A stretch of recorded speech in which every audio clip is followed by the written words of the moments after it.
Scramble, Konami's side-scrolling shooter from 1981, is this week's Battle of the Ports. Scramble was the world's first side-scrolling shooter with forced scrolling and multiple distinct levels. No surprise, it was a massive worldwide hit for Konami, yet next to no official ports were made at the time of release. The game is divided into 6 sections, each with a distinctive style of terrain and different obstacles. There is no intermission between each section, the game simply scrolls onto the new terrain. Points are awarded based upon the number of seconds of being alive and on destroying enemies and fuel tanks. In the final section, the player must destroy a base. Once this has been accomplished, a flag denoting a completed mission is posted at the bottom right of the screen. The game then repeats by returning to the first section once more with a slight increase in difficulty. In today's show we will take a look at just some of the versions I could actually get to run. Sadly we'll be missing some of the Japanese versions such as the Sharp MZ and the Tomytronic port.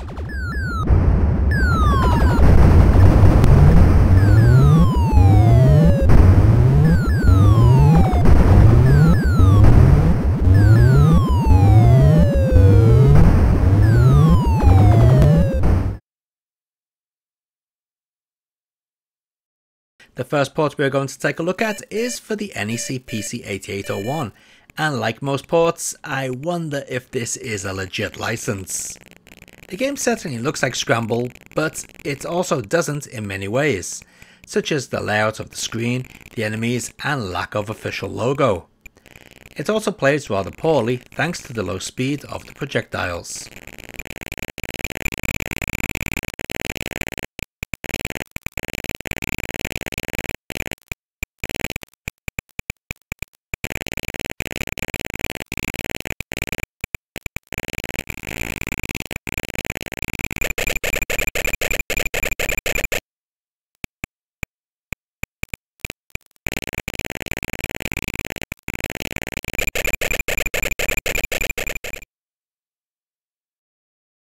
This is the BBC Micro version, however, I have my doubts this is a legit licensed port.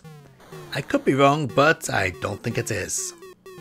Not that it really matters, as this is a pretty shoddy port with questionable controls and collision detection.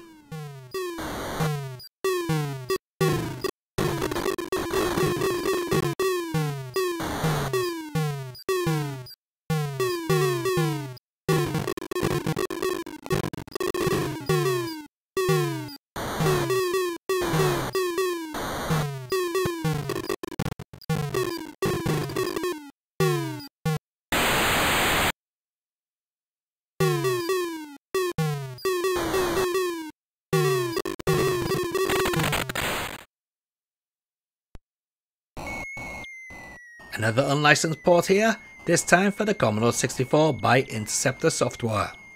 And yes, it's a pretty sad attempt.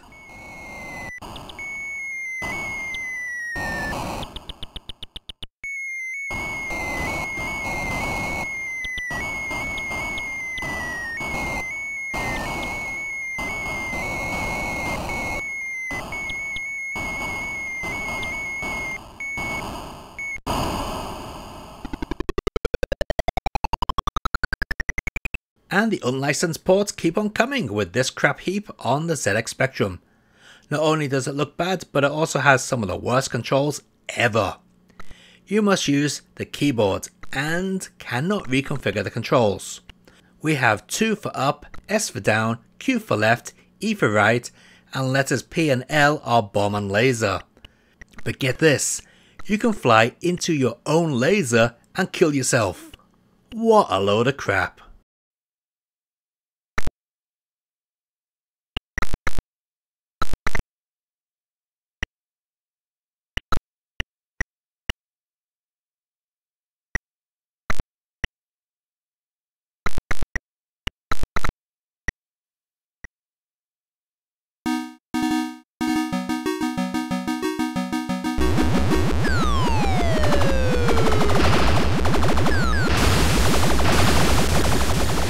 Found on the Konami Arcade Classics collection, we have the PlayStation port. Besides the layout of the screen, it sounds looks and plays just like the arcade original. Saying that, the fuel seems to deplete a lot faster on this version of the game compared to the arcade. Or is it just my imagination?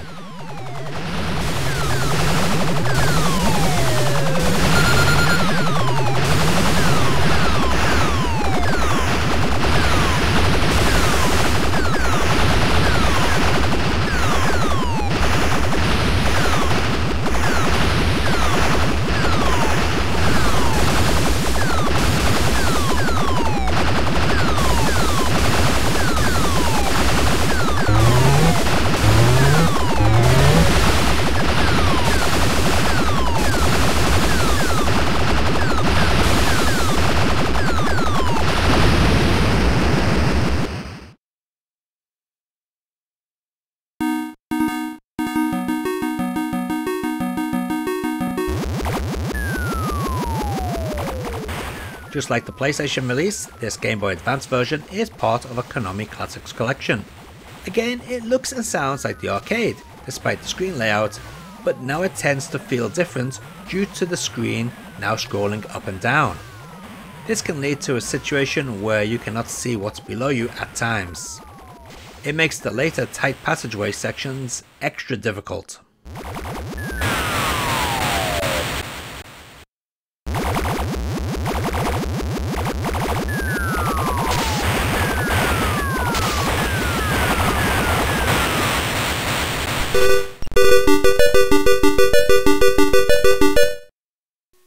Next up we have the Vectrex release.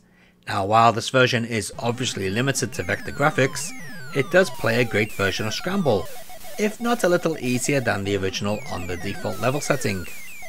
It's just a shame that the audio is really obnoxious.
As a kid, I didn't have a computer, but I did play Scramble at home, thanks to the Tomytronic's adaptation into a VDF display game.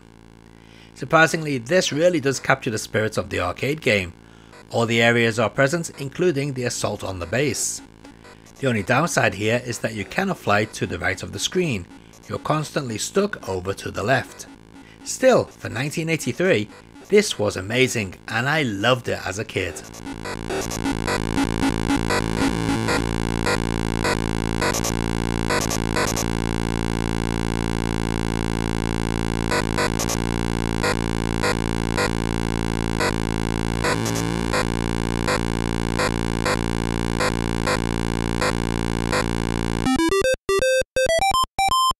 And let's take a look at all those versions of Scramble running side by side.